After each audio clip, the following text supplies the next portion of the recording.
Nada en el mundo es más importante que estar aquí contigo, mi amor.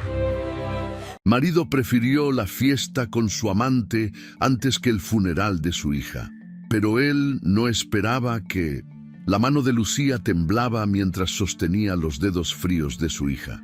El monitor cardíaco emitía un sonido constante, monótono, que cada vez se espaciaba más. Daniela tenía los ojos cerrados, los labios pálidos como papel, el cabello que alguna vez fue rizado ahora inexistente.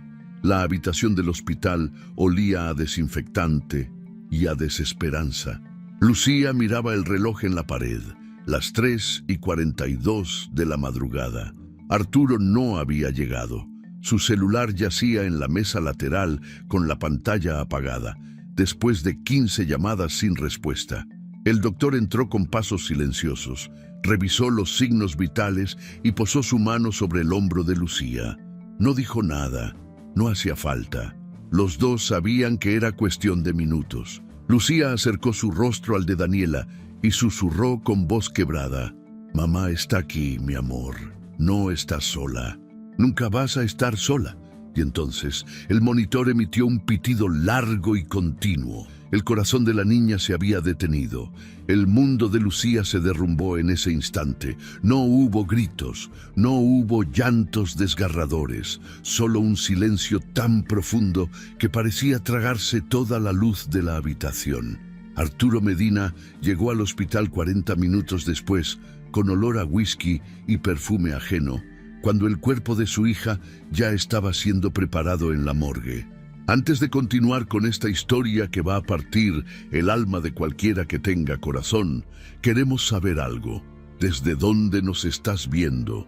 ¿Desde tu casa, desde el trabajo, desde el camión mientras vas a algún lado? Déjanos un comentario, porque de verdad nos encanta leer lo que nos escriben.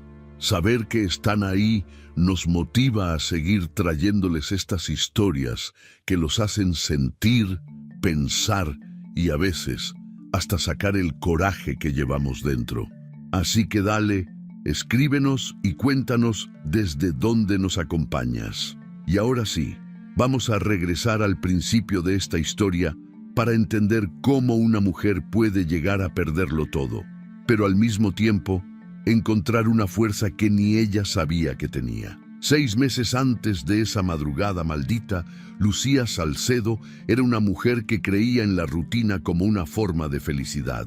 Tenía 38 años, arrugas apenas visibles alrededor de los ojos que se marcaban cuando sonreía, y manos que siempre olían a café recién hecho y a páginas de libros viejos. Era profesora de literatura en una escuela privada del centro de Monterrey, una de esas instituciones donde los padres pagaban colegiaturas altísimas para que sus hijos aprendieran a conjugar verbos en francés y a tocar el violín. Lucía no encajaba del todo en ese mundo de apariencias y competencias. Ella prefería enseñarles a sus alumnos que las palabras tenían poder, que un poema podía salvar una vida, que entre las páginas de Gabriel García Márquez o Juan Rulfo existían verdades más grandes que cualquier calificación.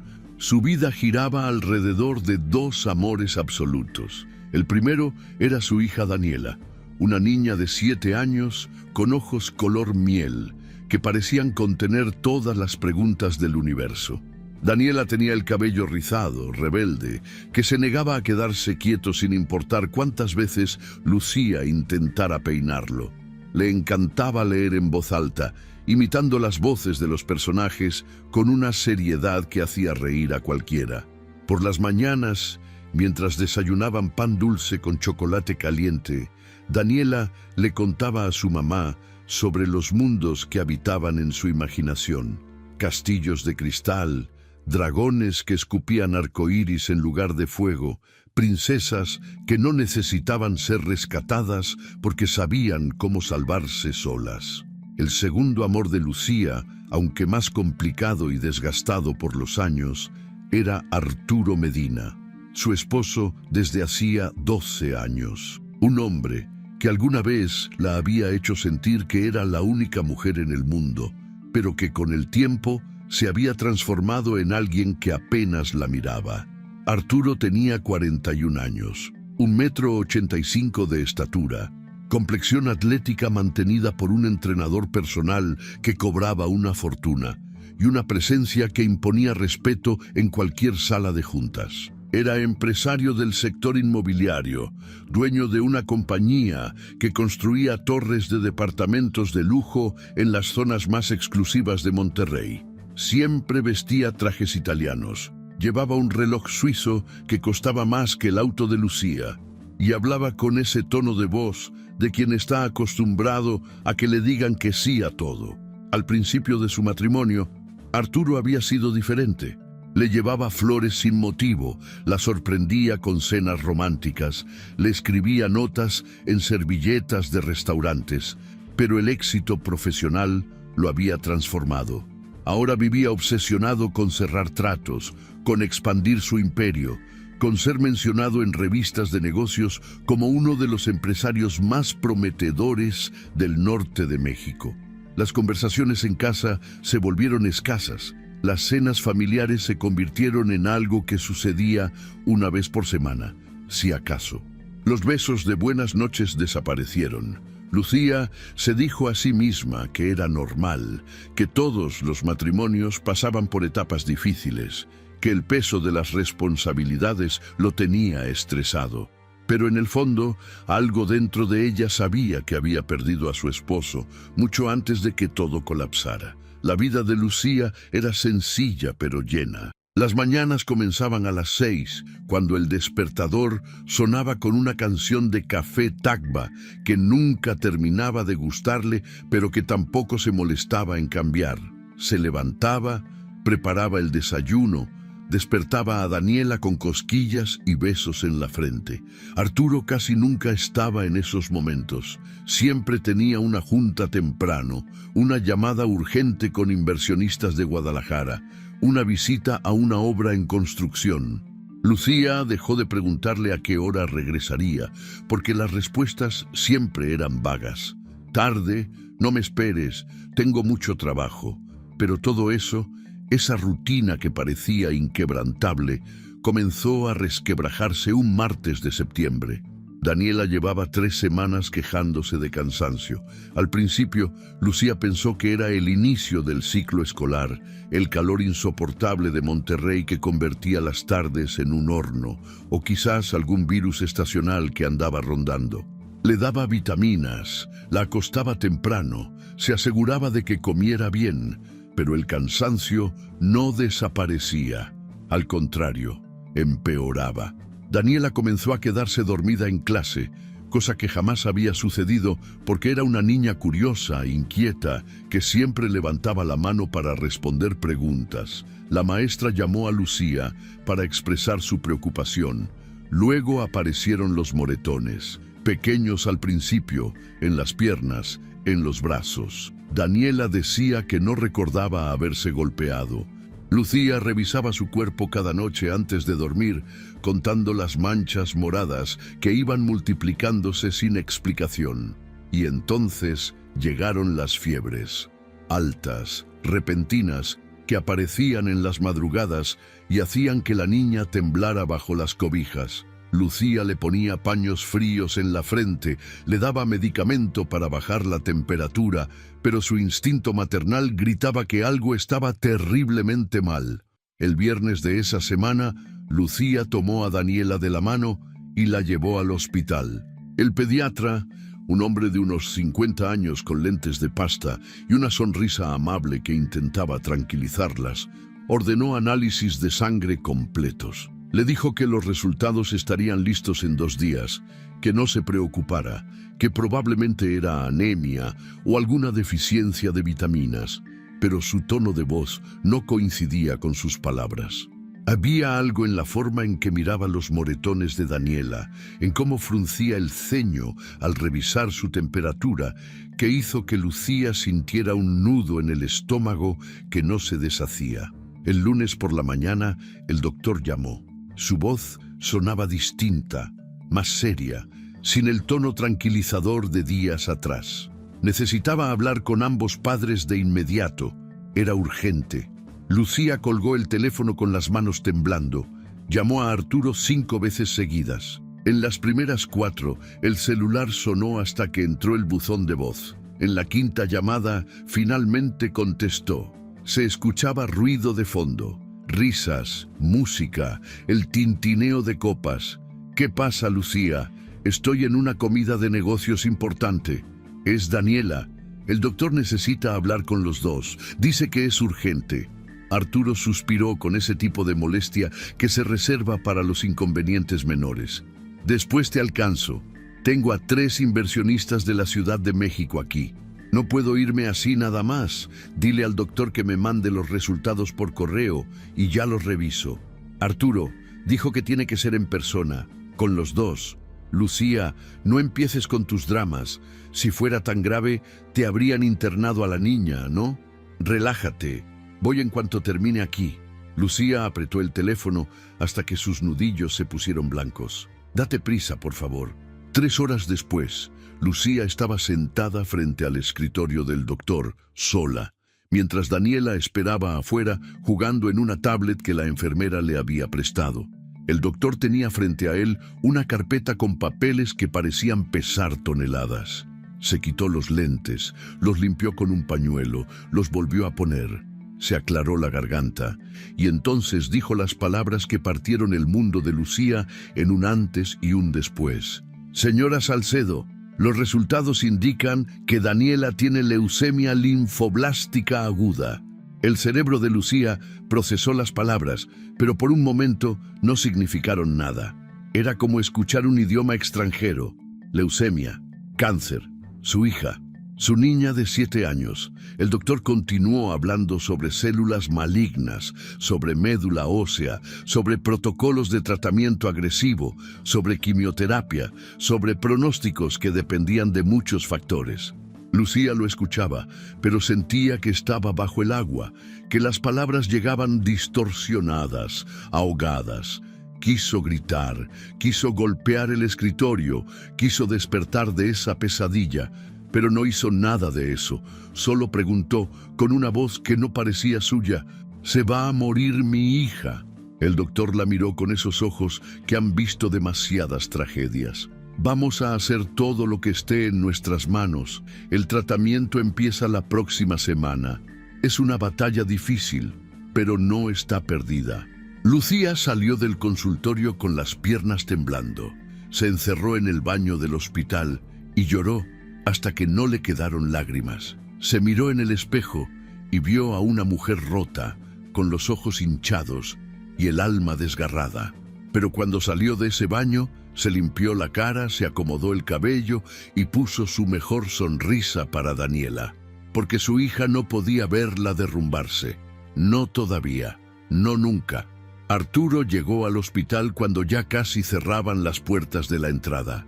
Eran las 8 de la noche, olía a whisky y su corbata estaba floja. Lucía estaba sentada en la sala de espera con Daniela dormida en su regazo. Cuando lo vio entrar, algo dentro de ella se endureció.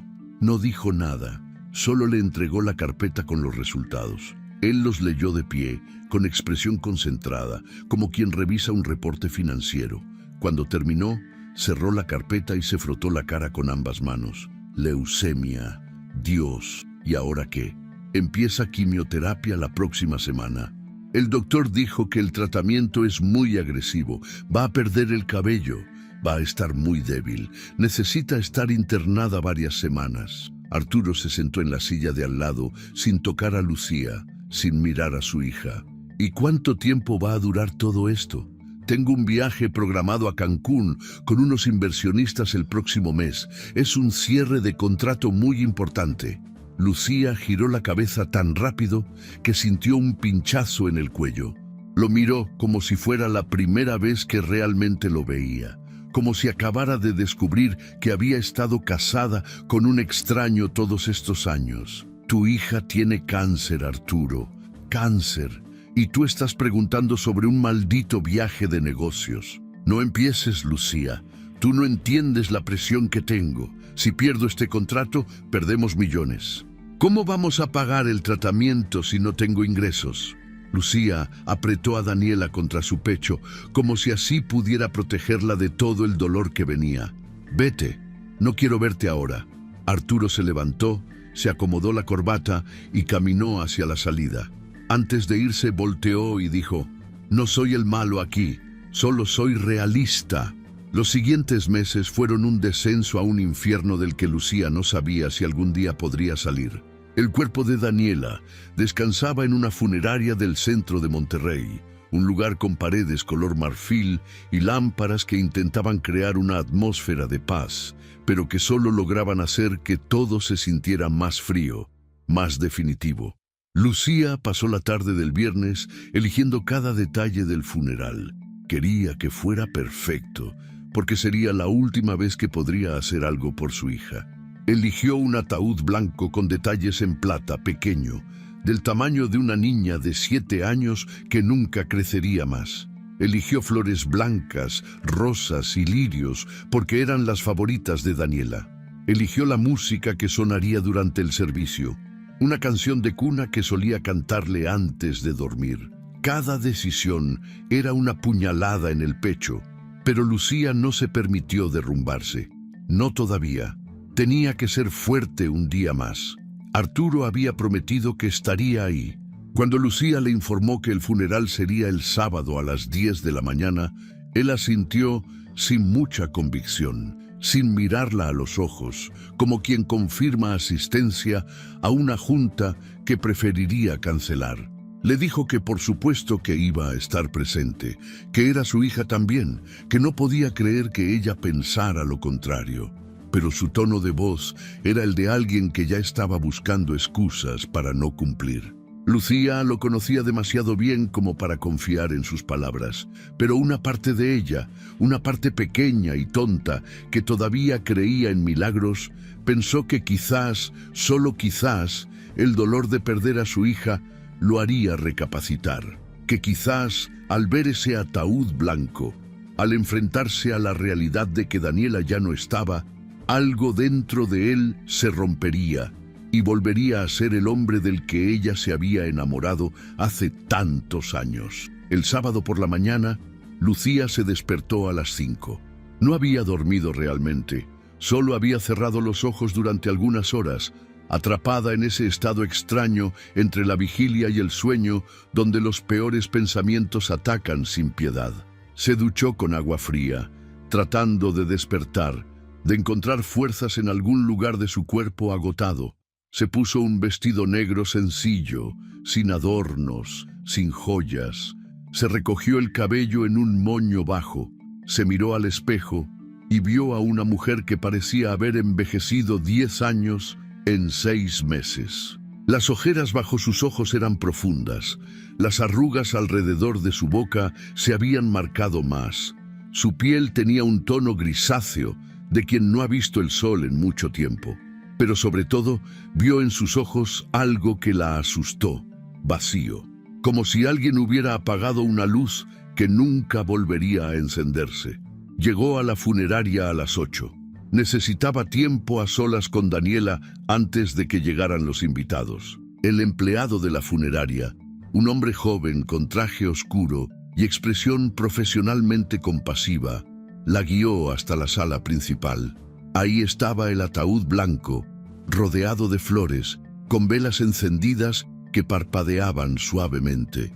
Lucía se acercó despacio, como si sus piernas se negaran a llevarla hasta ahí. Cuando finalmente estuvo frente al ataúd, se inclinó y acarició la madera fría. Dentro estaba su niña, vestida con su vestido favorito, el que tenía flores bordadas y que se ponía en ocasiones especiales. Lucía había peinado su cabello la noche anterior en la morgue, llorando en silencio mientras pasaba el cepillo por las hebras que alguna vez fueron rizadas y rebeldes, pero que ahora estaban limpias, ordenadas, sin vida. Se arrodilló frente al ataúd y comenzó a rezar. No sabía si realmente creía en las palabras que salían de su boca, si creía que había un Dios en algún lugar escuchándola, pero necesitaba creer en algo porque la alternativa era un abismo demasiado oscuro. Rezó el Padre Nuestro, el Ave María, oraciones que había aprendido de niña y que ahora le parecían insuficientes.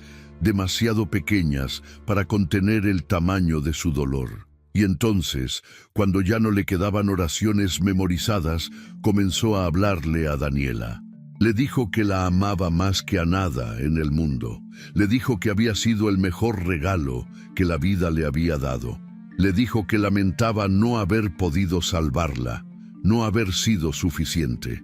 Le dijo que pasaría el resto de su vida tratando de honrar su memoria, tratando de ser la mitad de valiente de lo que ella había sido durante esos meses terribles de enfermedad. A las 9 comenzaron a llegar los invitados, familiares de Lucía, amigos de la escuela, maestros, vecinos, todos con caras compungidas, abrazos incómodos, palabras que intentaban consolar, pero que solo hacían que el dolor fuera más real. La madre de Lucía, una mujer de 65 años con el cabello completamente blanco, llegó con los ojos hinchados de tanto llorar. Abrazó a su hija con tanta fuerza que Lucía sintió que se quebraría. Las hermanas de Lucía, dos mujeres más jóvenes que ella, estaban devastadas. Daniela había sido la sobrina consentida, la niña que iluminaba cada reunión familiar con sus historias y su risa. Ahora esa luz se había apagado para siempre. A las 9:30 Lucía comenzó a revisar su celular. Arturo no había llegado. Le marcó. El teléfono sonó 5 veces y entró al buzón de voz. Volvió a marcar. Buzón de voz. Una tercera vez.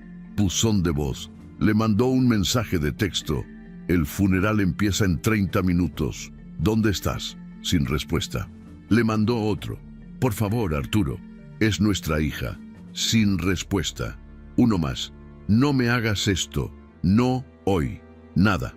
A las 10 en punto, el padre Ramírez, un sacerdote mayor que conocía a la familia desde que Daniela había hecho su primera comunión, dio inicio al servicio religioso. Lucía estaba sentada en la primera fila, flanqueada por su madre y sus hermanas. El asiento a su lado, el que debería haber ocupado su esposo, estaba vacío. La gente lo notó. Los murmullos comenzaron a circular por la sala como un virus silencioso. ¿Dónde está el papá? No va a venir. ¿Cómo es posible que no esté aquí? Lucía sentía las miradas sobre ella, una mezcla de lástima y juicio que le quemaba la piel. Pero mantuvo la cabeza en alto, los ojos fijos en el ataúd blanco, las manos entrelazadas sobre su regazo. El padre Ramírez habló sobre la vida breve, pero significativa de Daniela, sobre su alegría, su curiosidad, su amor por los libros y las historias. Habló sobre la injusticia de perder a un niño, sobre cómo la muerte de un pequeño desafía todo lo que creemos entender sobre el mundo. Habló sobre la fe, sobre confiar en que Dios tiene un plan, incluso cuando ese plan nos parece cruel e incomprensible. Lucía escuchaba sin escuchar realmente.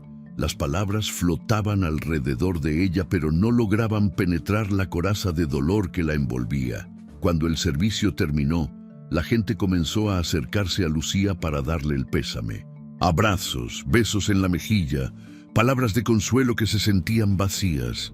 Está en un lugar mejor. Dios necesitaba un ángel. El tiempo cura todas las heridas. Lucía asentía, agradecía, forzaba sonrisas que no llegaban a sus ojos, pero por dentro algo se estaba rompiendo de una forma que sabía que nunca podría repararse. Lo que Lucía no sabía en ese momento era que mientras ella rezaba frente al ataúd de su hija, mientras sostenía la mano de su madre y trataba de no desmoronarse frente a decenas de personas, su esposo estaba en un lugar muy diferente, haciendo algo que cambiaría todo.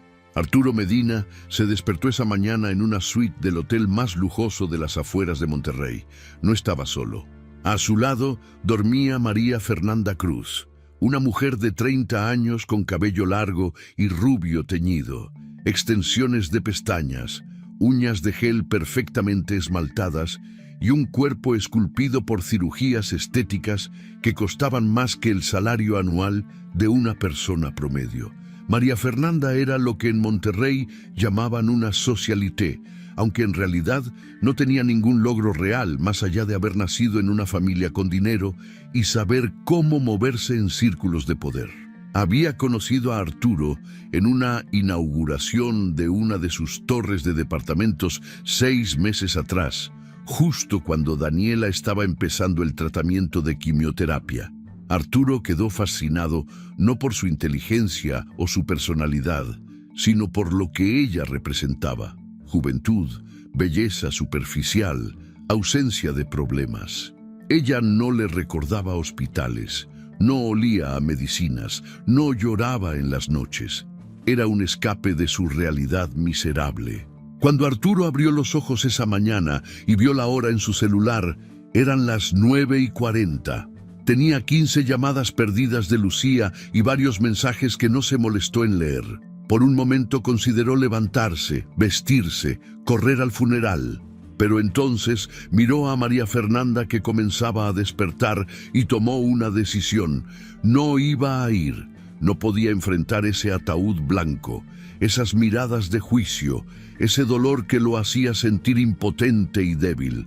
Además, María Fernanda le había hablado toda la semana sobre una fiesta que se haría ese sábado en una mansión en las afueras de la ciudad. Una celebración por el cumpleaños de un empresario importante.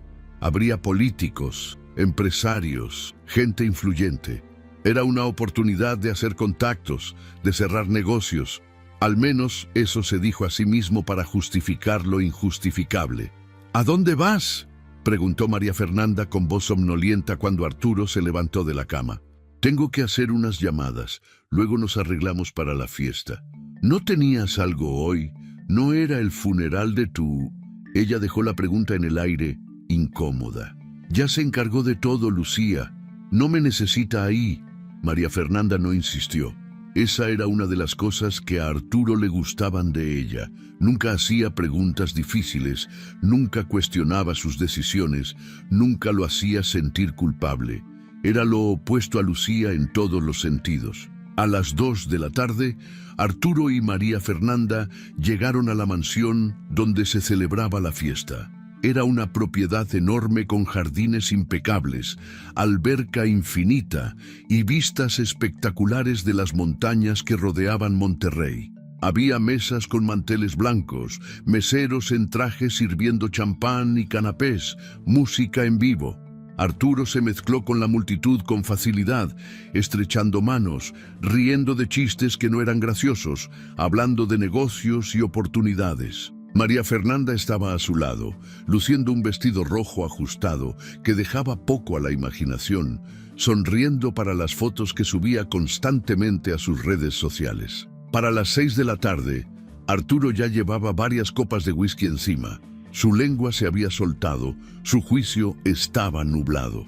Estaba en un grupo de 5 hombres, todos empresarios, todos hablando sobre sus éxitos y sus planes de expansión. María Fernanda se había ido a tomar fotos junto a la alberca con otras mujeres que parecían haber salido de la misma fábrica de cirugías estéticas. Uno de los hombres del grupo, un tipo de unos 50 años con bigote y barriga prominente, comentó de manera casual: «Oye, Arturo, ¿no tenías algo importante hoy? Me parece que alguien mencionó que...». Otro de los hombres lo interrumpió con incomodidad. «Fernando, no...». Pero Fernando continuó sin captar las señales. «No, espera, era algo de tu familia, ¿no? Escuché que hoy era el funeral de tu hija». El grupo se quedó en silencio. Todas las miradas se posaron en Arturo. Él sintió el peso de esas miradas, el juicio implícito. Pero en lugar de sentir vergüenza, sintió rabia. Rabia contra Lucía por hacerlo sentir culpable. Rabia contra el mundo por esperar que él se comportara de cierta manera. Rabia contra sí mismo por ser demasiado cobarde para enfrentar su propio dolor. Levantó su copa de whisky. La miró contra la luz del atardecer y soltó una risa amarga. «Lo que pasó, pasó», dijo con voz alta, lo suficientemente alta para que varios grupos cercanos voltearan a ver. «No soy hombre de velar fracasos». El silencio que siguió fue sepulcral. Algunos de los hombres en el grupo se quedaron con la boca abierta. Otros desviaron la mirada, incómodos. Uno murmuró algo sobre ir por otra copa y se alejó rápidamente. Pero Arturo se rió otra vez. bebió de su whisky y agregó: «La vida sigue, señores. Los muertos no pagan cuentas». Lo que Arturo no notó fue que alguien en el grupo de al lado, una mujer joven que era prima del cumpleañero y que había estado grabando videos de la fiesta para las redes sociales del evento, había capturado todo con su celular. El momento exacto en que levantó la copa, las palabras que salieron de su boca, la risa cruel, todo quedó grabado en alta definición. La mujer, cuyo nombre era Sofía y que tenía un sentido agudo de lo que era viral en internet, subió el video a Twitter a las 7 de la noche. Lo acompañó con un texto simple pero devastador. Este hombre está brindando en una fiesta mientras su hija de 7 años está siendo enterrada. Arturo Medina, empresario de Monterrey. Que todos sepan qué clase de persona es. El video comenzó a circular lentamente al principio. 10 vistas, 50, 100. Pero entonces, alguien con más seguidores lo retuiteó, y luego otro, y otro. Para las 8 de la noche, el video tenía 5,000 vistas. Para las 9, 50,000. A las 10 de la noche, había explotado. 100,000 vistas, 200,000. Los comentarios eran brutales, llenos de ira y desprecio. La gente investigó quién era Arturo Medina, encontraron su empresa, su perfil de LinkedIn, fotos suyas en eventos sociales. Encontraron también información sobre Daniela, sobre su enfermedad, sobre el funeral que había sido esa mañana. La historia se completó sola y Monterrey entera, y luego todo México, conoció la traición. Lucía pasó las siguientes 3 semanas encerrada en la casa que alguna vez había sido su hogar, pero que ahora se sentía como una tumba. Las cortinas permanecían cerradas, bloqueando la luz del sol que insistía en entrar como si nada hubiera cambiado. El teléfono sonaba constantemente. Su madre, sus hermanas, amigas de la escuela, vecinas que querían saber cómo estaba. Lucía no contestaba. Dejaba que el teléfono sonara hasta que se callaba, hasta que la persona del otro lado se rendía y colgaba. Docenas de mensajes de texto se acumulaban en su celular, mensajes llenos de palabras bien intencionadas pero vacías. Estoy aquí si necesitas hablar. No estás sola. El tiempo lo cura todo. Lucía no respondía ninguno. No tenía palabras para lo que sentía. No había lenguaje humano capaz de describir el vacío que la habitaba. Comía cuando el hambre se volvía un dolor físico imposible de ignorar. Dormía cuando el agotamiento la vencía, aunque el sueño nunca duraba más de 2 o 3 horas antes de que despertara bañada en sudor, con el fantasma de Daniela susurrándole en los oídos. La casa estaba llena de recordatorios. Los dibujos de la niña pegados en el refrigerador con imanes en forma de frutas, sus libros de cuentos apilados junto al sofá, su mochila de la escuela todavía colgada en el perchero del pasillo. Lucía no podía tocar nada de eso. Era como si mover cualquier objeto fuera a romper un hechizo, como si al guardar las cosas de Daniela estuviera aceptando finalmente que nunca regresaría. La ciudad entera conocía su historia. El video de Arturo en la fiesta había alcanzado más de 2 millones de vistas. Había aparecido en noticieros locales, en programas de radio, en columnas de periódicos. Todos tenían una opinión sobre Arturo Medina, el empresario sin corazón que había abandonado el funeral de su hija para brindar con champán. Pero curiosamente, mucha de la atención pública había terminado cayendo sobre Lucía. No como villana, sino como víctima, la pobre mujer traicionada, la madre destrozada, la esposa abandonada. Cada vez que salía de la casa, cosa que hacía solo cuando era absolutamente necesario, sentía las miradas siguiéndola, miradas de lástima, de compasión, de curiosidad morbosa. Los vecinos bajaban la voz cuando la veían pasar. En el supermercado, la cajera le daba el cambio con ojos llenos de lágrimas contenidas. Un desconocido se le acercó una vez en la gasolinera para decirle que rezaba por ella todas las noches. Lucía agradecía con un movimiento de cabeza y seguía adelante, cargando el peso de ser un símbolo público de tragedia. Arturo, por su parte, había desaparecido durante una semana después de que el video explotó. No respondía llamadas, no aparecía en la oficina, no regresaba a la casa. María Fernanda lo había dejado en cuanto la prensa comenzó a acosarla, cuando sus propios seguidores en redes sociales la atacaron por estar con un hombre así. La superficialidad tiene sus límites y María Fernanda no estaba dispuesta a arriesgar su reputación por alguien que de repente se había convertido en el hombre más odiado de Monterrey.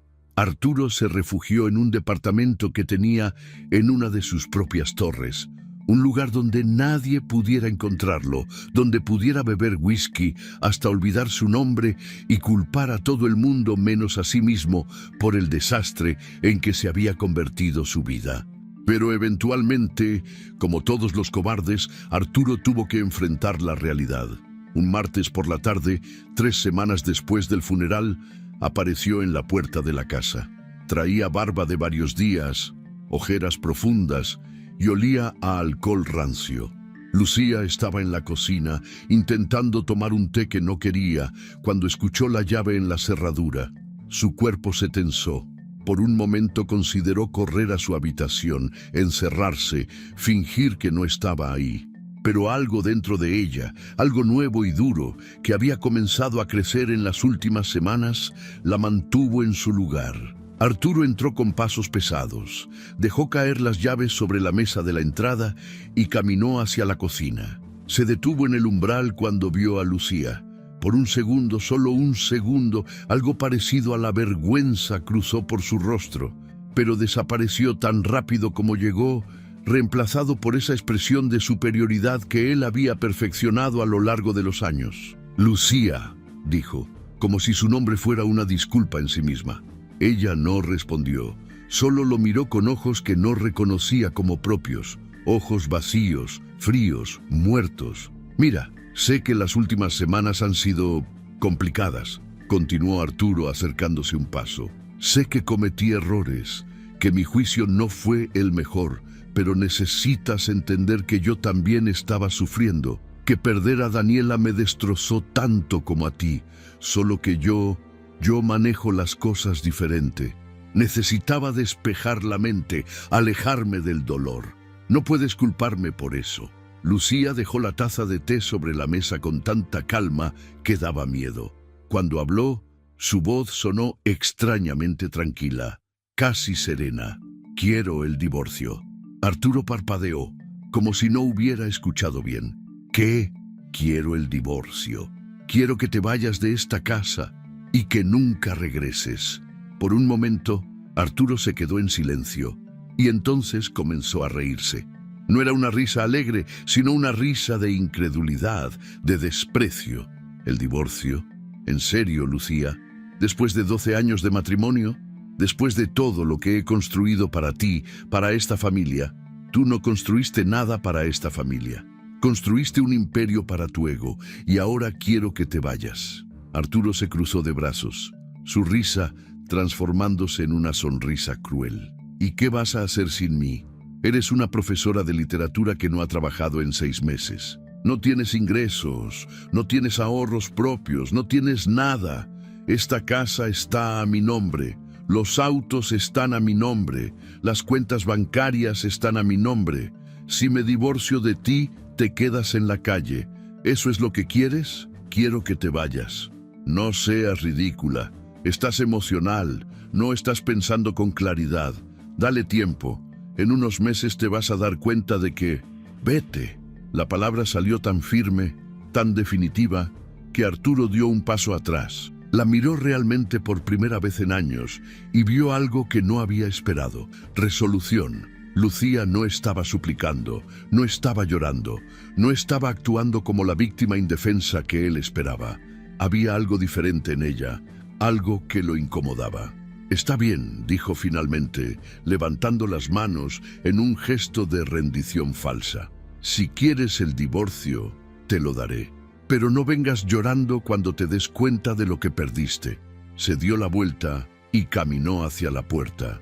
Antes de salir, volteó una última vez. Ah, y contrata a un buen abogado, Lucía, porque te voy a dejar sin nada. La puerta se cerró detrás de él y Lucía se quedó sola en la cocina. Sus manos temblaban, su corazón latía tan fuerte que sentía que iba a salirse de su pecho, pero por primera vez en semanas sintió algo más que dolor, sintió furia, y esa furia era lo único que la mantenía de pie. A la mañana siguiente, Lucía comenzó a moverse con un propósito que no había tenido desde la muerte de Daniela. Se duchó, se vistió, se peinó. No era la Lucía de antes, esa mujer que creía en finales felices y en la bondad humana. Era alguien nuevo, alguien forjado en el fuego del peor dolor imaginable.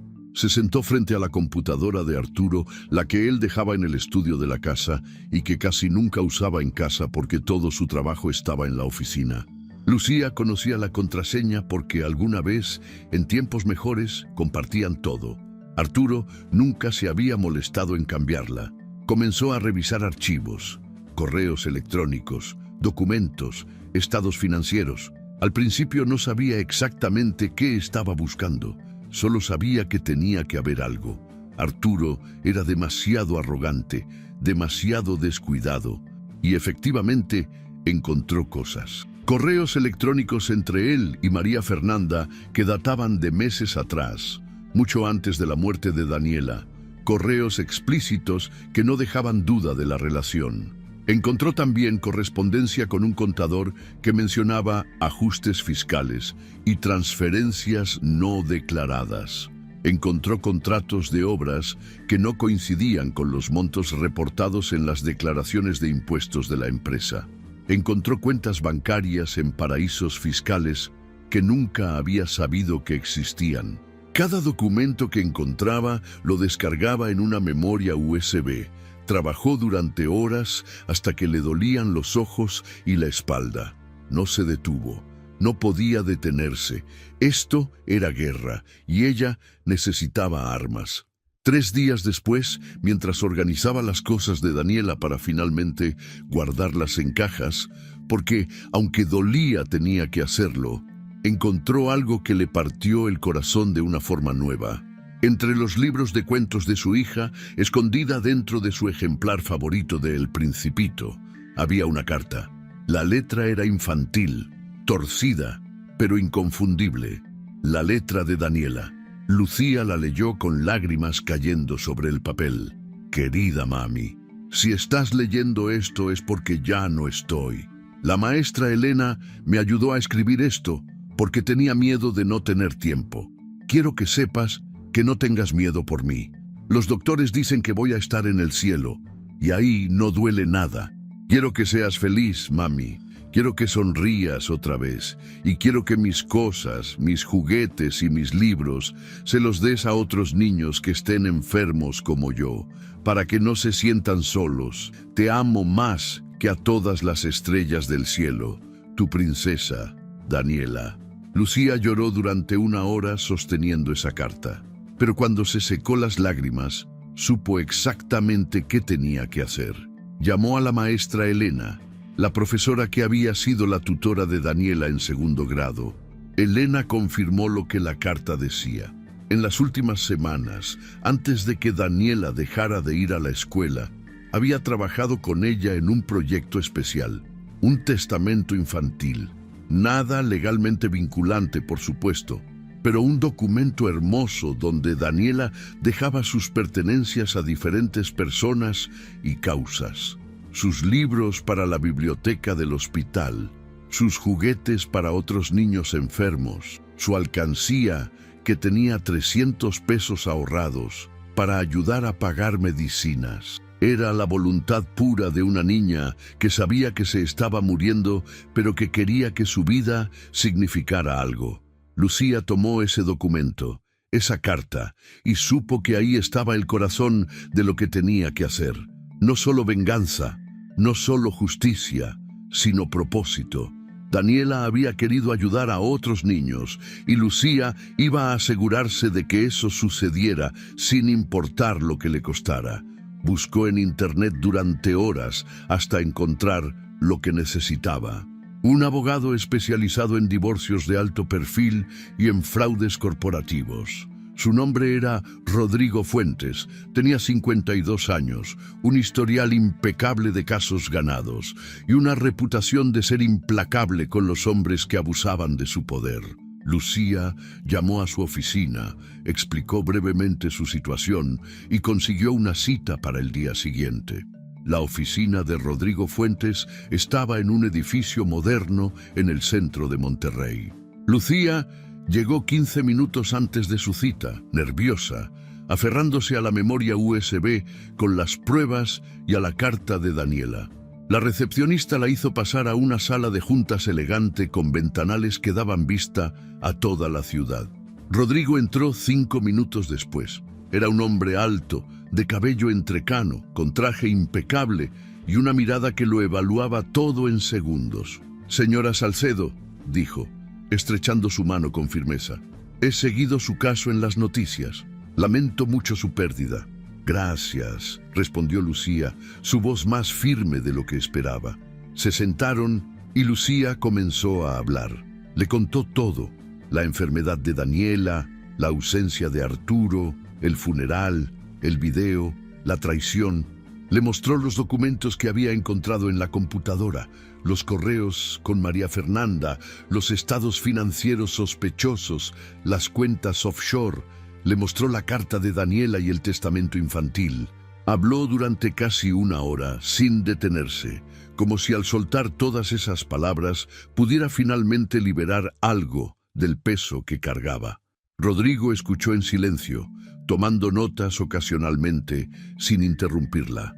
Cuando Lucía terminó, él se reclinó en su silla y la miró con una mezcla de respeto y determinación.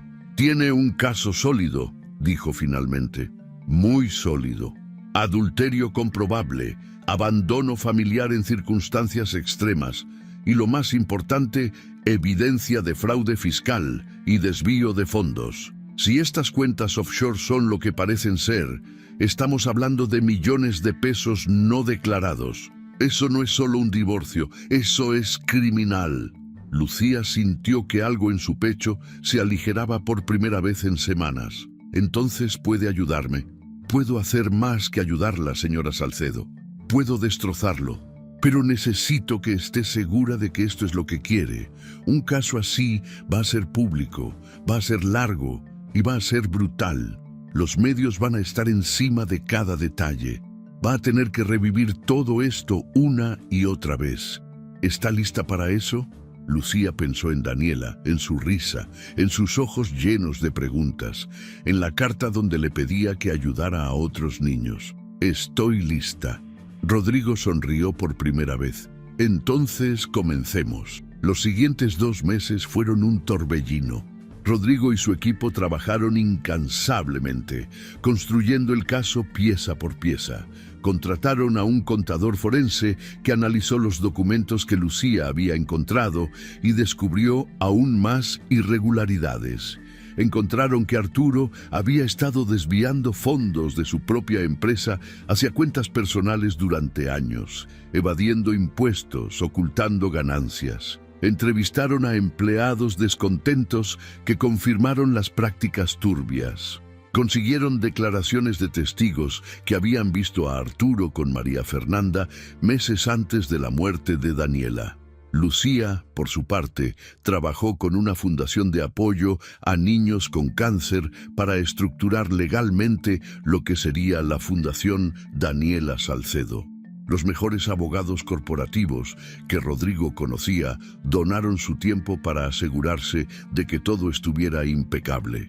El plan era simple, pero poderoso. En el divorcio, Lucía no pediría dinero para sí misma.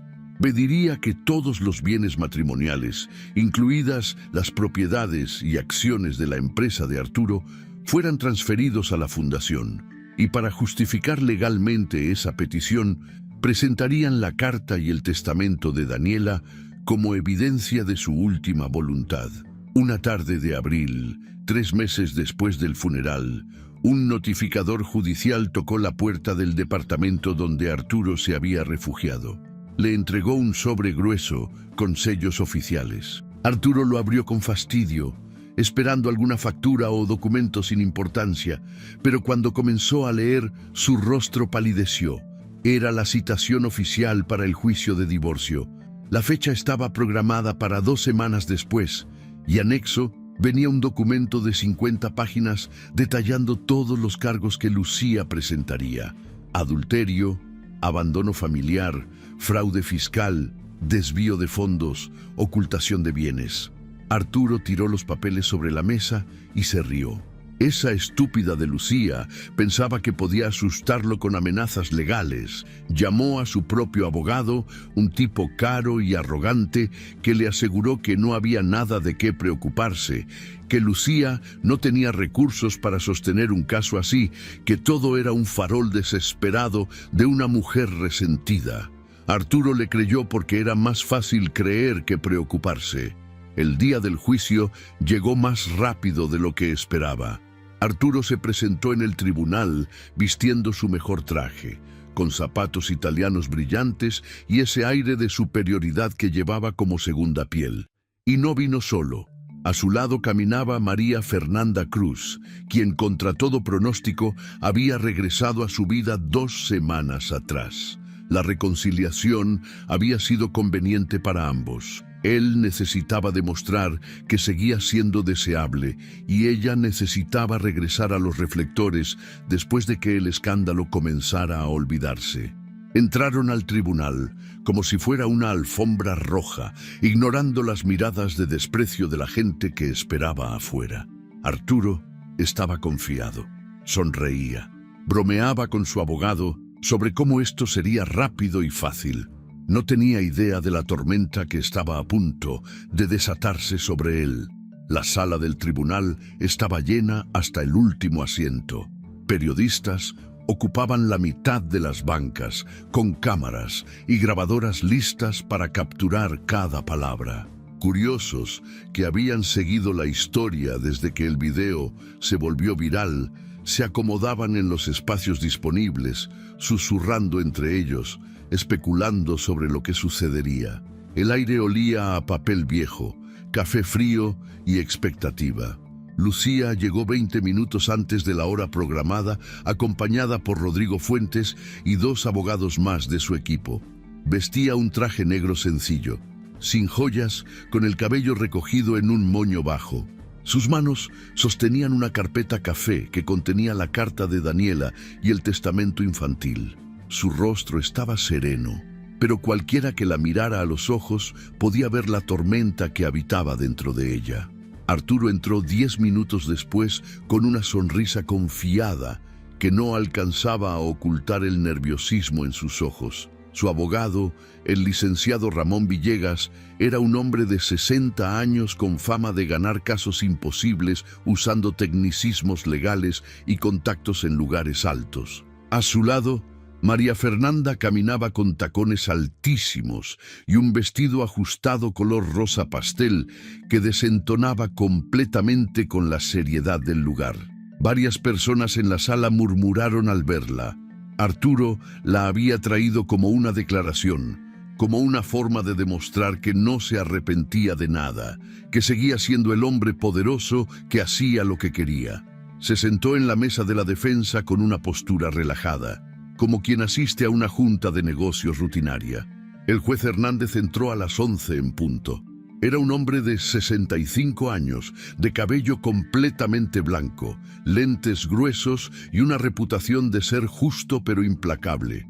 Había visto de todo en sus 40 años de carrera: fraudes millonarios, asesinatos, divorcios brutales, pero incluso para él, este caso era diferente. Se sentó detrás del estrado, revisó los documentos frente a él y golpeó el mazo. Se abre la sesión. Caso de divorcio Salcedo contra Medina. Que las partes presenten sus alegatos iniciales. El abogado de Arturo se levantó primero, acomodándose el saco con un gesto ensayado. Su señoría, miembros presentes, estamos aquí por un caso que ha sido distorsionado por los medios y la opinión pública. Mi cliente, el señor Arturo Medina, es un empresario respetado que durante 12 años sostuvo un matrimonio con la señora Lucía Salcedo. Es cierto que atravesaron una tragedia terrible con la pérdida de su hija Daniela. Es cierto que el señor Medina cometió errores de juicio en momentos de profundo dolor, pero lo que la parte demandante intenta pintar como crueldad y abandono no es más que la forma diferente en que cada persona maneja el duelo. El señor Medina amaba a su hija. La muerte de Daniela lo destrozó. Y cuando un hombre está quebrado por dentro, a veces toma decisiones que desde afuera pueden parecer incorrectas, pero que en su momento le parecieron necesarias para sobrevivir. Lo que vemos aquí no es un caso de negligencia criminal, sino una mujer resentida que busca venganza usando la memoria de su hija como arma. Varias personas en la sala soltaron exclamaciones de indignación. El juez golpeó el mazo. «¡Orden! Continúe, licenciado». La señora Salcedo alega adulterio, abandono y fraude. Nosotros refutamos cada uno de estos cargos. El matrimonio tenía problemas desde antes de la enfermedad de la niña. La relación del señor Medina con la señorita Cruz comenzó después de que la pareja ya estaba separada emocionalmente. En cuanto al supuesto abandono, mi cliente siguió proveyendo económicamente para su familia durante todo el tratamiento médico. Y sobre las acusaciones de fraude fiscal, son interpretaciones malintencionadas de prácticas contables legales y comunes en el sector empresarial. Pedimos a este tribunal que desestime los cargos y conceda un divorcio sin compensación para la demandante, quien cuenta con una profesión y puede sostenerse por sí misma. El licenciado Villegas se sentó con expresión satisfecha. Arturo le dio una palmada en el hombro y le susurró algo que lo hizo sonreír. María Fernanda sacó su celular y comenzó a revisar sus redes sociales, aburrida. Rodrigo Fuentes se levantó entonces, y el ambiente en la sala cambió. Había algo en su presencia que imponía respeto inmediato. Caminó hacia el centro de la sala con pasos medidos, sosteniendo una carpeta gruesa. Su señoría, lo que acabamos de escuchar es un intento desesperado de humanizar lo inhumano. El señor Medina no cometió errores de juicio. Cometió actos deliberados de crueldad, traición y fraude, y vamos a probarlo con evidencia que no deja lugar a interpretaciones. Rodrigo abrió la carpeta y comenzó a sacar documentos. Primero, el adulterio. Aquí tenemos correos electrónicos entre el señor Medina y la señorita Cruz, que datan de 7 meses antes de la muerte de Daniela. Correos explícitos donde planean encuentros, donde él le promete dejar a su esposa cuando todo esto termine. Cito textualmente un correo del 15 de enero donde el señor Medina escribe: «No aguanto más volver a esa casa que huele a hospital. Tú eres mi escape, mi aire fresco». Esto mientras su hija de 7 años peleaba por su vida. Un murmullo recorrió la sala. Arturo dejó de sonreír. El juez revisó las copias de los correos que Rodrigo le entregó. Segundo, el abandono. Tenemos testimonios de 5 enfermeras del hospital universitario que confirman que el señor Medina visitó a su hija solo 4 veces durante los 6 meses de tratamiento. 4 veces en 180 días. Las enfermeras documentaron su ausencia en los reportes médicos porque era tan inusual que levantaba preocupaciones sobre el bienestar emocional de la paciente. Tenemos también el testimonio del padre Ramírez, quien ofició el funeral, confirmando que el señor Medina nunca llegó, a pesar de haber confirmado su asistencia. Y por supuesto, tenemos el video que toda la ciudad ha visto, donde el señor Medina brinda con champán y dice, y cito nuevamente: «No soy hombre de velar fracasos», refiriéndose a su hija muerta. La voz de Rodrigo subió de volumen en la última frase. Varias personas en la sala comenzaron a llorar. Arturo se puso pálido. Sus manos apretaban el borde de la mesa. María Fernanda guardó su celular, incómoda, comenzando a entender que quizás había cometido un error al venir.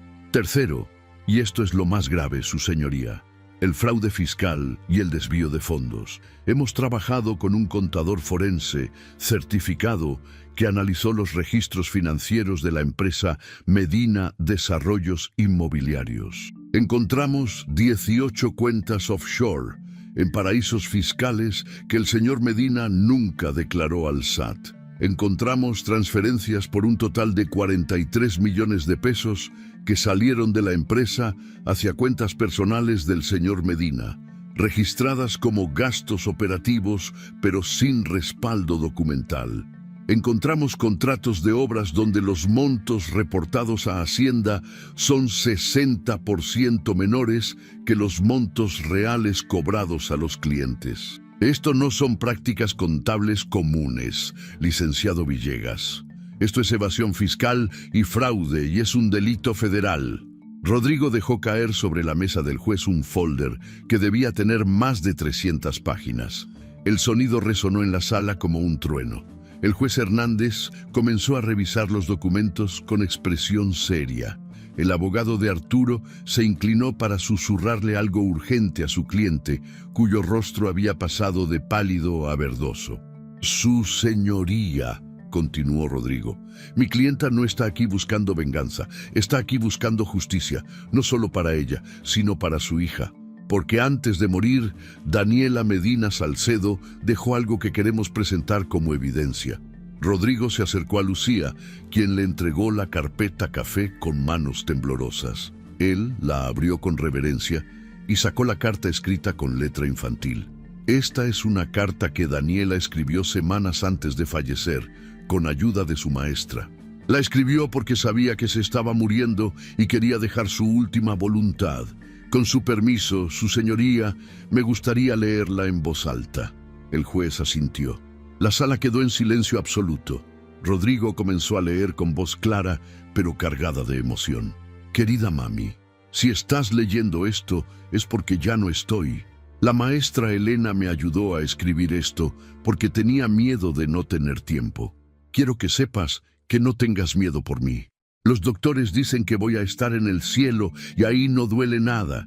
Quiero que seas feliz, mami. Quiero que sonrías otra vez. Y quiero que mis cosas, mis juguetes y mis libros se los des a otros niños que estén enfermos como yo, para que no se sientan solos. Te amo más que a todas las estrellas del cielo.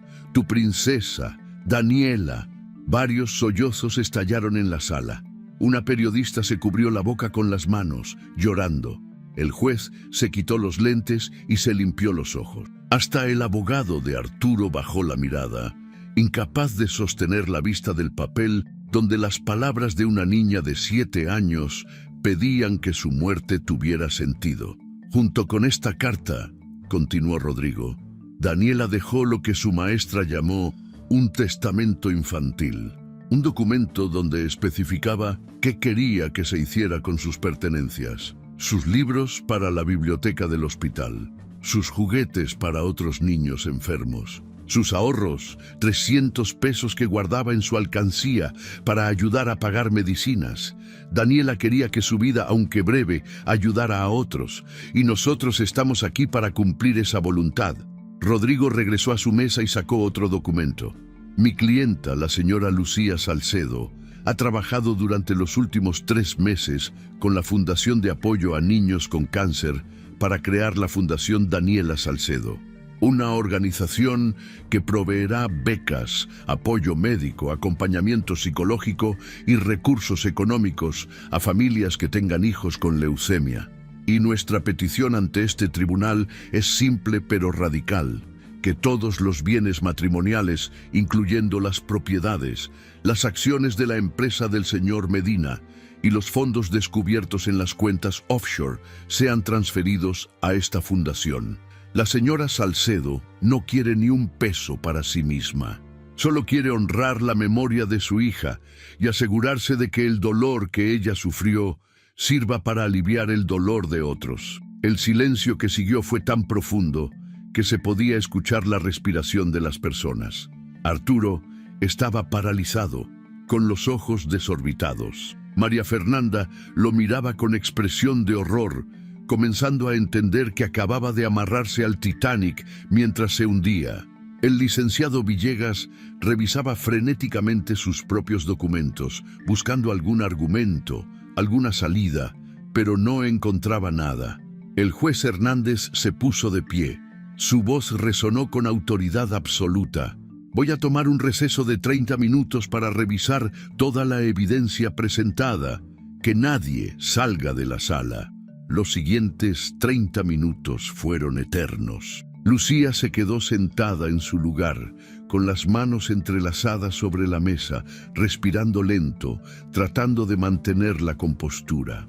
Rodrigo le susurró palabras de aliento. Su madre, que estaba en la primera fila de la sección de público, le lanzaba miradas de orgullo y amor. Arturo, del otro lado, discutía en voz baja y cada vez más alta con su abogado. Se escuchaban fragmentos. Dijiste que esto era imposible. No sabía que tenía esta evidencia. Tienes que hacer algo. Pero el licenciado Villegas solo movía la cabeza, derrotado antes de que el juez siquiera dictara sentencia. Cuando el juez regresó, su expresión era de granito. Se sentó, acomodó los documentos frente a él y golpeó el mazo. He revisado toda la evidencia presentada por ambas partes y debo decir que en mis 40 años como juez pocas veces he visto un caso tan claro. El señor Arturo Medina no solo falló como esposo y como padre, sino que además cometió delitos federales que serán remitidos a la autoridad correspondiente. Arturo se levantó de golpe. Esto es una farsa. Esa mujer me está tendiendo una trampa. El juez golpeó el mazo con fuerza. Siéntese, señor Medina, o lo haré retirar de la sala. Arturo se sentó, pero su cara estaba roja de furia. Su abogado intentó calmarlo poniendo una mano en su hombro, pero él la apartó con violencia. En cuanto al divorcio, continuó el juez, se concede de manera inmediata. El matrimonio entre Lucía Salcedo y Arturo Medina queda disuelto. En cuanto a la distribución de bienes, considerando la evidencia de adulterio, abandono familiar en circunstancias extremas y sobre todo, considerando la última voluntad expresada por la menor Daniela Medina Salcedo, ordeno que todos los bienes matrimoniales, incluyendo pero no limitándose a las propiedades, vehículos, cuentas bancarias y acciones de Medina Desarrollos Inmobiliarios, sean transferidos a la Fundación Daniela Salcedo, la cual será administrada por la señora Lucía Salcedo con supervisión de un consejo directivo independiente. Arturo explotó. No puede hacer esto. Esa empresa es mía. Yo la construí. La construyó con dinero que evadió de impuestos, respondió el juez con voz helada. Además, ordeno el embargo inmediato de todas las cuentas del señor Medina, mientras la Secretaría de Hacienda inicia una investigación formal por evasión fiscal y fraude. Y remito este caso a la Fiscalía General para que determine si proceden cargos criminales. Señor Medina, le recomiendo que consiga muy buenos abogados penalistas, porque los va a necesitar. El mazo cayó una última vez. Se levanta la sesión. La sala estalló. Periodistas corrieron hacia las puertas para transmitir la noticia. Personas en el público aplaudían. La madre de Lucía lloraba de alegría. Lucía se quedó sentada, quieta, como si todavía estuviera procesando lo que acababa de suceder. Rodrigo le puso una mano en el hombro y le dijo, «Lo logramos». Arturo intentó levantarse, pero dos agentes judiciales se acercaron a él. Uno le dijo, «Señor Medina, va a tener que acompañarnos. Hay una orden de embargo que debe cumplirse de inmediato». Él los miró con odio, con impotencia, con la comprensión tardía de que había perdido absolutamente todo. María Fernanda ya había desaparecido de la sala, corriendo sobre sus tacones para escapar de las cámaras. Lucía salió del tribunal rodeada de su familia y su equipo legal. Los reporteros la acosaban con preguntas, con micrófonos empujados hacia su cara. ¿Cómo se siente? ¿Es verdad que no va a quedarse con nada? ¿Qué le diría a su ex esposo? Lucía se detuvo, miró a las cámaras y dijo con voz clara: no hay venganza más grande que transformar el dolor en propósito. Los siguientes meses fueron un torbellino de trabajo. La Fundación Daniela Salcedo se estableció oficialmente en julio. Se rentó un edificio de 3 pisos en el centro de Monterrey que se remodeló completamente para convertirlo en sede. En la planta baja se instaló una ludoteca para niños en tratamiento. El segundo piso tenía oficinas para trabajadores sociales y psicólogos que ofrecían terapia gratuita a familias afectadas. El tercer piso albergaba las oficinas administrativas y una sala de juntas con vista a la ciudad. El nombre de Daniela se instaló en letras doradas sobre la entrada principal, brillando bajo el sol de Monterrey como una promesa cumplida. La fundación comenzó a operar en septiembre. El primer mes otorgaron 20 becas completas para tratamiento de leucemia. Pagaron medicamentos, consultas, hospitalizaciones, proporcionaron transporte para familias que venían de ciudades lejanas. Crearon un programa de acompañamiento donde cada niño en tratamiento tenía un mentor, alguien que lo visitaba, que jugaba con él, que le recordaba que no estaba solo. La respuesta fue abrumadora. Docenas de familias aplicaban cada semana. Voluntarios llegaban ofreciendo su tiempo. Empresarios que habían visto el caso en las noticias donaban dinero. La fundación, que nació de una tragedia, se estaba convirtiendo en un faro de esperanza. Arturo Medina, mientras tanto, enfrentaba una realidad muy diferente. La investigación de Hacienda confirmó todo lo que Lucía había presentado. Lo acusaron formalmente de evasión fiscal agravada y fraude. Su empresa fue intervenida por el gobierno. Sus socios lo abandonaron. Los bancos le cerraron líneas de crédito. Tuvo que vender su departamento de lujo para pagar abogados. Se mudó a un lugar pequeño en las afueras de la ciudad. Un estudio de 40 metros cuadrados con paredes delgadas donde podía escuchar a los vecinos discutir. María Fernanda, como era de esperarse, desapareció en cuanto el dinero se acabó. Él pasaba los días bebiendo cerveza barata, viendo televisión, tratando de convencerse a sí mismo de que todo era culpa de Lucía, que él era la víctima.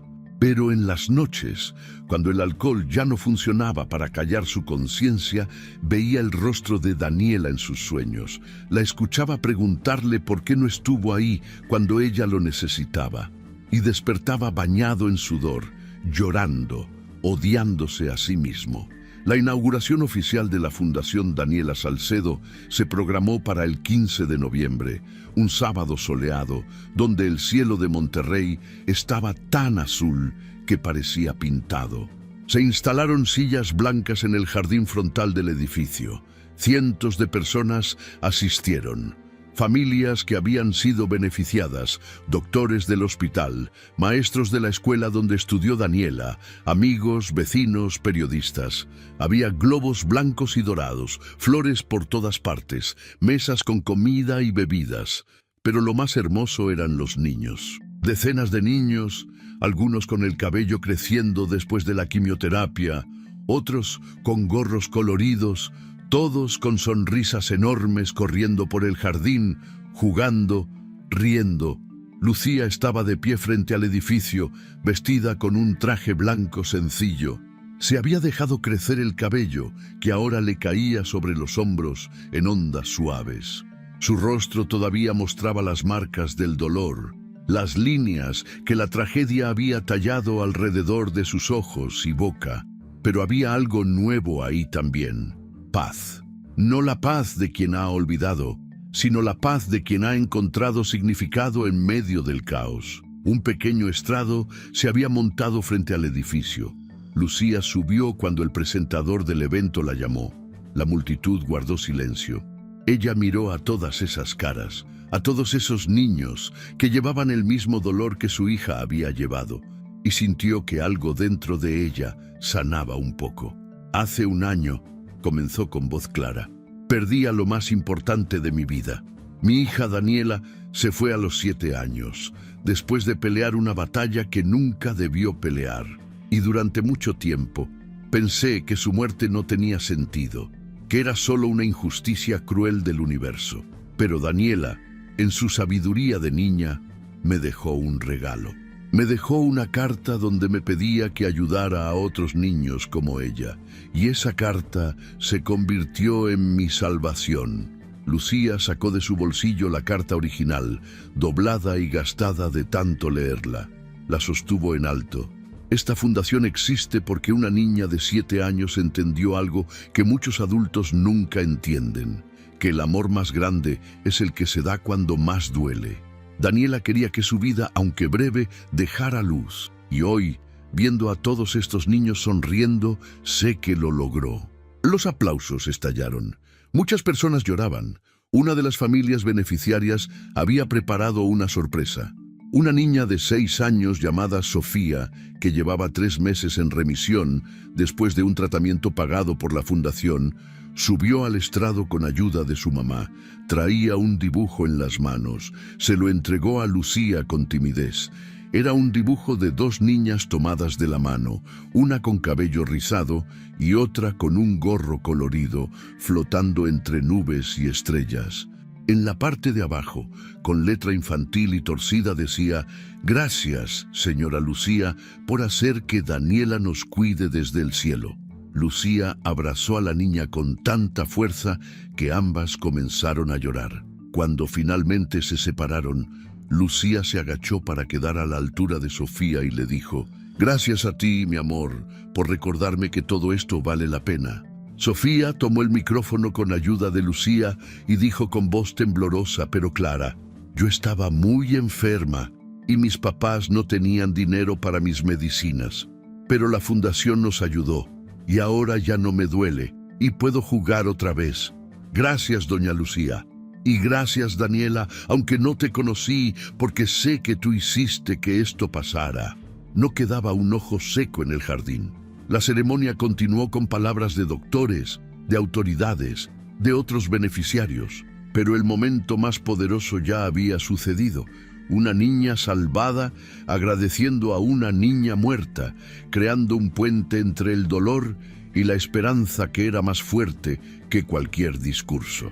Arturo Medina vio la inauguración por televisión desde su departamento miserable. Estaba sentado en un sofá desgastado, con una cerveza tibia en la mano, con barba de varios días y ropa sucia. En la pantalla aparecía Lucía, rodeada de niños que la abrazaban, con una sonrisa genuina que él nunca le había visto en los 12 años de matrimonio. Aparecían imágenes del edificio con el nombre de Daniela en letras doradas brillando como un faro. Aparecían testimonios de familias agradecidas, de niños cuyas vidas habían sido salvadas con el dinero que él había robado y que ahora servía para algo real, algo bueno. Arturo sintió algo quebrarse dentro de él. No era arrepentimiento, no todavía, porque el orgullo es el último demonio en morir, pero era algo parecido a la comprensión. Lucía había ganado. No solo le había quitado todo, sino que había transformado su derrota en algo glorioso. Mientras él se pudría en un departamento barato culpando al mundo, ella había construido un legado que duraría generaciones. El nombre de Daniela viviría para siempre, ayudando a otros, siendo luz. Y el nombre de Arturo Medina sería recordado solo como el hombre que traicionó a su familia en el peor momento posible. Apagó la televisión, se quedó en la oscuridad. Y por primera vez en su vida, Arturo Medina lloró no de autocompasión, sino de verdadero dolor por lo que había perdido, por lo que había destruido, por el hombre que pudo haber sido, pero que eligió no ser. La ceremonia terminó al atardecer. Lucía se quedó hasta el final, despidiendo a cada familia, agradeciendo a cada voluntario, sosteniendo a cada niño que quería un abrazo. Cuando finalmente todos se fueron y solo quedaba ella frente al edificio iluminado, miró hacia arriba, hacia el cielo que se teñía de naranja y rosa con la puesta del sol. Cerró los ojos y susurró: «Esto es por ti, mi amor». todo es por ti. Y en algún lugar, más allá de las nubes y las estrellas, una niña de 7 años, con cabello rizado y sonrisa eterna, sonreía también, sabiendo que su mamá había cumplido su promesa, que su vida breve pero hermosa seguía tocando corazones, salvando vidas, siendo exactamente lo que ella había soñado, luz en medio de la oscuridad. El nombre de Daniela Salcedo brillaba en letras doradas sobre la entrada de la fundación, visible desde toda la calle, un faro de esperanza que recordaba a todos los que pasaban que el amor siempre, siempre vence a la traición. Hay momentos en la vida donde el dolor es tan profundo que sentimos que nunca vamos a poder levantarnos, donde la injusticia nos golpea tan fuerte que lo único que queremos es rendirse o buscar venganza. Pero la historia de Lucía nos enseña algo que todos necesitamos escuchar. El dolor más grande puede convertirse en el propósito más hermoso. Ella pudo haberse quedado atrapada en la rabia, en el odio hacia el hombre que la traicionó en el peor momento de su vida. Pudo haber usado toda esa energía para destruirlo y nada más, pero eligió algo más poderoso. Eligió honrar a su hija transformando una tragedia en esperanza para cientos de familias. Esa es la verdadera grandeza del ser humano, la capacidad de tomar lo más oscuro y convertirlo en luz para otros. Esta historia también nos recuerda algo que muchos olvidan, que estar presente vale más que cualquier regalo caro, que los momentos que compartimos con nuestros seres queridos son los únicos que realmente importan. Arturo lo tenía todo: dinero, éxito, poder, pero perdió lo único que verdaderamente valía la pena: el amor de su familia. Y cuando finalmente se dio cuenta, ya era demasiado tarde. Nos quedamos con la imagen de un hombre destruido, no por la justicia que lo alcanzó, sino por el peso de haber desperdiciado la oportunidad de ser el padre que su hija necesitaba. Mientras tanto, Lucía, que lo perdió todo, encontró algo más valioso, un propósito que le da sentido a su vida y un legado que vivirá para siempre. El nombre de Daniela brilla en letras doradas, no solo en un edificio, sino en el corazón de cada niño que recibe ayuda, de cada familia que encuentra esperanza.